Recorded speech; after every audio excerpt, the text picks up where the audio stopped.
Magandang araw po mga kapatid. Ito po yung unang topic po natin regarding po sa ating pong simbahay sa araw po na to. At ito po ang unang paksa po natin sa ating pong suinil, yung starting up a new life. At napakaganda po nito at nais ko po muna kayong pangunahan sa isa pong panalangin. Dakilang Panginoon, kami po ay lumalapit po sa inyo sa araw po na to, Panginoon, ikaw po ang maghari po sa aming pong buhay at dalangin po namin na kami po ay hindi lamang po matuto, kundi kami, Panginoon, ay mabago. Maraming salamat po sa pangalan ng Panginoong Yesus. Amen. Ang ating pong topic po sa araw po na to, mga kapatid, ay patungkol po sa kaligtasan. Ang kaligtasan po ay parati pong nababanggit po yan sa banal na kasulatan. Ano po ang kaligtasan at ano po ang ating naligtasan at kung sino po ang ating pong tagapagligtas. At mababasa po natin yan doon po sa John 3:16. Nakasaad po doon, gayon na lamang ang pag-ibig ng Diyos sa sanlibutan, kaya ibinigay niya ang kanyang bugtong na anak upang ang sino mang sumampalataya ay hindi po mapahamak, kundi magkaroon ng buhay na walang hanggan. Makikita po natin doon sa talata po na yon yung apat na greatest na nais po nating ibahagi po sa araw po na to. Yung pong unang bahagi po doon nakasulat, gayon na lamang ang pag-ibig ng Diyos. Ang mapapansin po natin doon, ang greatest love. Ang Panginoon Diyos po ay marunong po siyang umibig. Ang mga tao ay mahal na mahal po niya. Ang mga tao ay lubhang iniibig po ng ating Panginoon. Ang sabi nga po doon sa verse, for God so loved, yung pong word na so, ibig sabihin, sobrang magmahal ang ating pong Panginoon. Alam po ninyo, isang napakagandang bagay po na malaman po nating lahat, malaman mo na mayroong Diyos na nagmamahal sa iyo. Mayroong Panginoon Diyos na nagmamalasakit sa iyo. Mayroong Panginoon na umiibig po sa inyo. At ang Panginoon po natin na yon, mga kapatid, ano po, yung pangalawang bahagi po ng verse, ang sabi po niya doon, kaya ibinigay niya ang kanyang bugtong na anak. Kaya ang Lord po natin, ipinahayag niya yung kanya pong greatest love sa pamamagitan ng pagbibigay ng greatest gift. Yung pong isang napakadakilang handog na kaloob po ng Diyos po sa atin, ipinagkaloob niya sa iyo at sa akin ang kanyang bugtong na anak, walang iba kundi ang ating Panginoong Yesus. Bakit po niya ito ipinagkaloob po sa atin? Ganito po yon, kasi ang tao ay makasalanan at ang tao ay napapahamak. Ang sabi po doon sa Romans 6:23, ang kabayaran ng kasalanan ay kamatayan, ngunit ang kaloob ng Diyos ay buhay na walang hanggan. At ang tao po ay napapahamak ng dahil po sa kasalanan. At tayong lahat ay nagkakaroon ng kasalanan o nagkakasala po tayo. At ang Diyos po, tama po na ang Panginoon ay Diyos po ng pag-ibig. Pero nakakalimutan po din natin na siya po ay hari at meron siyang kaharian at meron po siyang mga batas. At ang sino man po na nagkasala, meron pong parusa. Pero yung pong Panginoon po na yon, na hari, na meron pong kaharian at meron pong batas, siya rin po ang Panginoon na mapagmahal. Mahal na mahal niya yung taong nagkasala. Kaya ang Lord, ano po ang ginawa po niya? Siya po ay nag-require ng sacrifice. Someone has to die to pay the penalty of sin. Kailangan mayroong mamatay para bayaran po yung pong parusa sa ating pong mga kasalanan. At kanya pong ipinadala ang kanya pong bugtong na anak. Kaya pala ang Panginoon, siya po ay namatay doon sa krus upang siya ang magbayad sa lahat ng ating pong mga kasalanan upang sa pamamagitan ng kanyang kamatayan doon sa krus, tayo ay mayroon pong kaligtasan. Tayo ay magkaroon po ng kaligtasan. Bakit tinawag po siyang kaligtasan?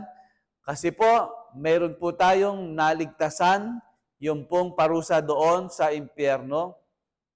Bakit tinawag po siyang kaligtasan? Kasi po, mayroong tagapagligtas, walang iba kundi ang Panginoong Yesukristo. Siya po ay namatay doon sa krus upang patunayan niya sa atin na tayo po ay mahal na mahal po niya, upang ipamalas niya sa iyo at sa akin na mahal ka po ng Panginoon.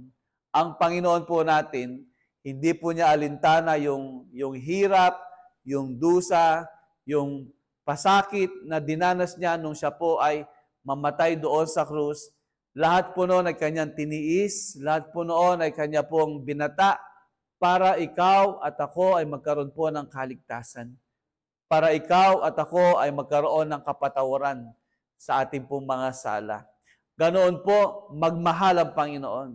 Ipinagkalo po niya sa atin, pinamalas po niya yung kanyang greatest love at ibinigay po niya yung kanyang pong greatest gift.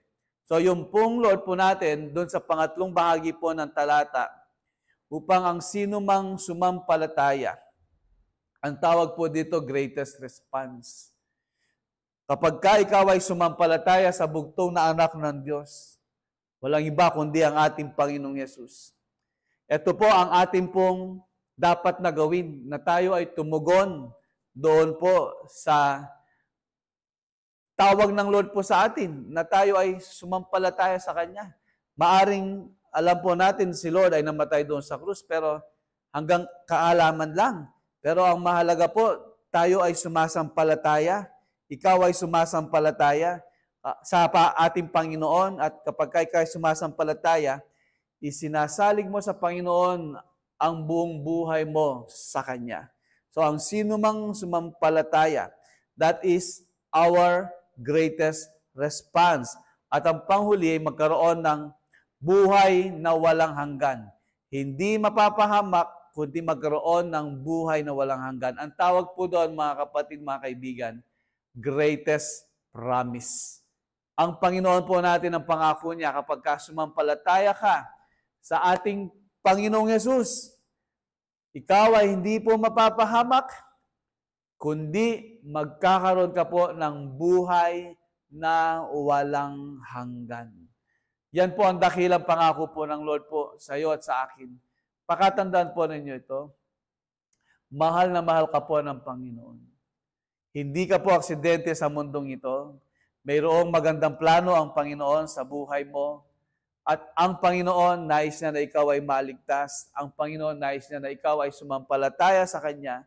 Nais ng Panginoon na ikaw ay isuko mo ang buhay mo kay Jesus. Ito po ang isa sa napakaganda na dapat po nating desisyonan sa ating pong buhay. Ang isuko ang buhay sa Panginoong Yesus. Tutulungan ko po kayo sa panalangin. Ang panalangin po na ito ay panalangin ng pagsuko ng buhay sa Panginoon. At napakahalaga na ikaw ay isuko ang buhay sa ating Panginoong Yesus. Tayo pong lahat ay yumuko. Tayo lumapit sa Panginoon. Ulitin po natin ang panalangin ito ng pagsuko ng buhay. Panginoong Yesus, nalaman ko po na ako ay isang makasalanan. Panginoon, patawarin mo po ako sa aking mga kasalanan. Akin na pong binibitawan ang lahat ng aking mga kasalanan. Panginoon, ako po ay sumasampalataya sa inyo. Ikaw lamang po ang tanging Panginoon, ikaw lamang po ang tanging tagapagligtas, at wala na pong iba. Aking pong binubuksan ang pintuan ng aking puso. Halina't maghari ka po sa aking buhay. Ikaw na po ang aking Panginoon. Ikaw na po ang aking tagapagligtas. Maraming salamat po sa kapatawaran at sa buhay na walang hanggan na kaloob mo po sa akin. Sa pangalan ng Panginoong Yesus. Amen. Kung kayo po ay makatotohanan na sumabay at isinuko po ang buhay sa Panginoon, alam po ninyo, isang bagay po ang tiyak, pinatawad ka ng Panginoon. Isang bagay po ang tiyak, ikaw po ay binigyan ng Panginoon ng kaligtasan. At isa pa po, tayo ay nagkaroon ng lugar doon sa langit nang dahil po sa ating pong Panginoon. Always remember, mahal na mahal ka ni Jesus. God bless.